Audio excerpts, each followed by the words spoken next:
When I travelled home for Easter, I gathered together various guitars and instruments that I had lying around that I had the intention to do a DIY project with, but I had just never gotten around to it. So I brought all of these over to my dad's and I said, okay, this is what I want to do. And we talked about it, and I showed him my sketches and we worked on it together, and it was a really fun experience. So here you can see the 2 guitars that I brought, plus the mandolin and a kalimba. And there was a 3rd guitar, which was Dad's, which he said I could use for parts.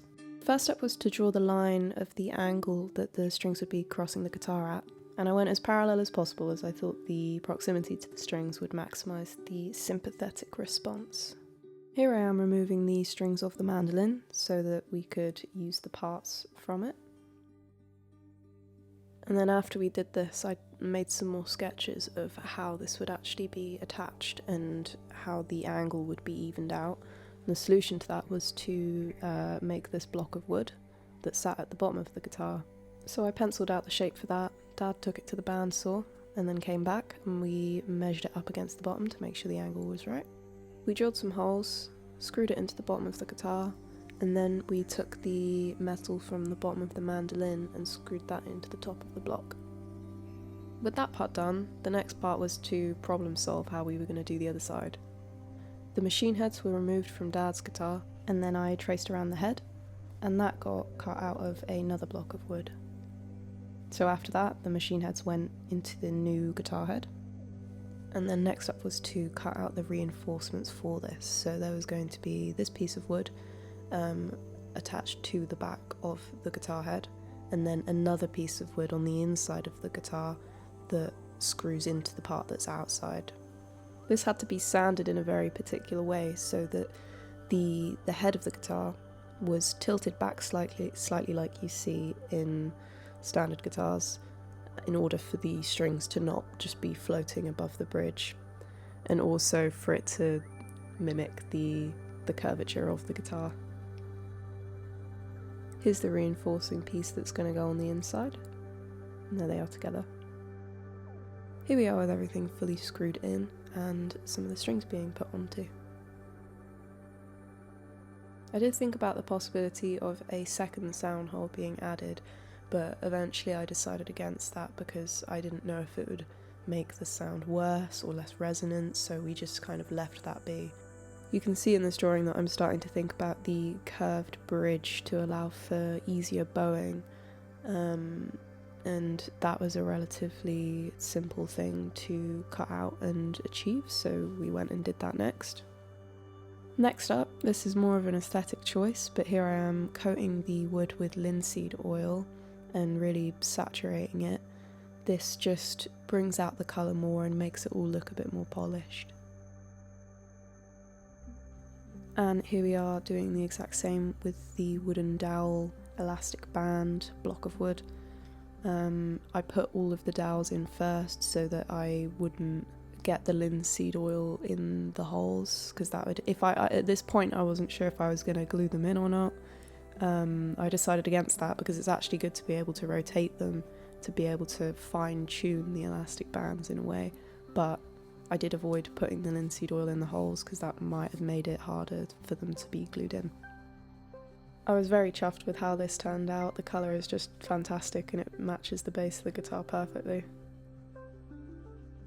Here are my sketches for both the paisley section in the top right and the elastic band bit in the bottom left. Here is the piece of apple wood that we used. You can see Dad just cut it out of this big block, and that's because there was a knot in the middle, so we had to get that out in order to be able to work with it. The bandsaw already struggled with cutting this out as apple is quite a hard wood.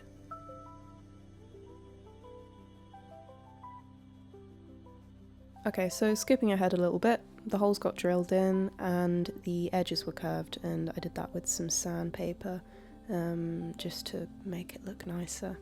And here I am again saturating it with linseed oil and just making it look nicer, again avoiding the holes on the inside. So there we have it.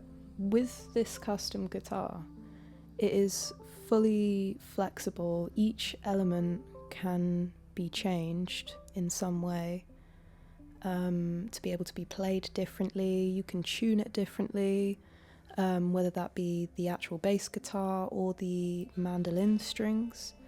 There's a few different tunings that I've tried for that. With the main guitar, I tend to tune it in dadgad because that's my favourite tuning, and the mandolin strings will be tuned in accordance with that to whatever I really think sounds nice, honestly. The sympathetic resonance idea, that works the opposite way round to what I thought it would.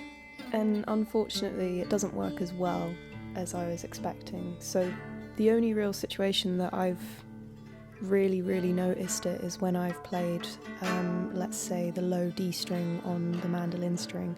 That really makes the guitar resonate.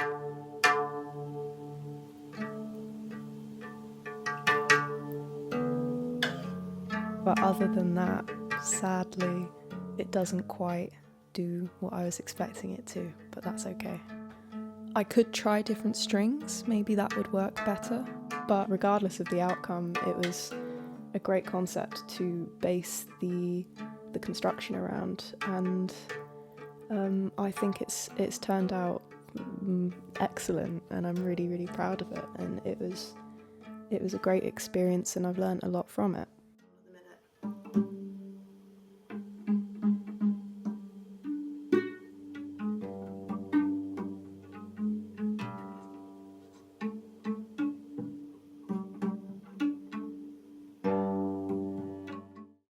Maybe down the line in a future project, I could take the idea of sympathetic strings and do a part 2 and figure out how to make that work a little better. But for the time being, I think there's so much flexibility with those strings. They can be played as sort of like a drone underneath. I think I need a better one of these. I had, when this was being made back at home, there's a slightly different one of these. That was obviously a little bit smoother on the strings, and it sounded excellent. Maybe it's just a skill issue. Hold on.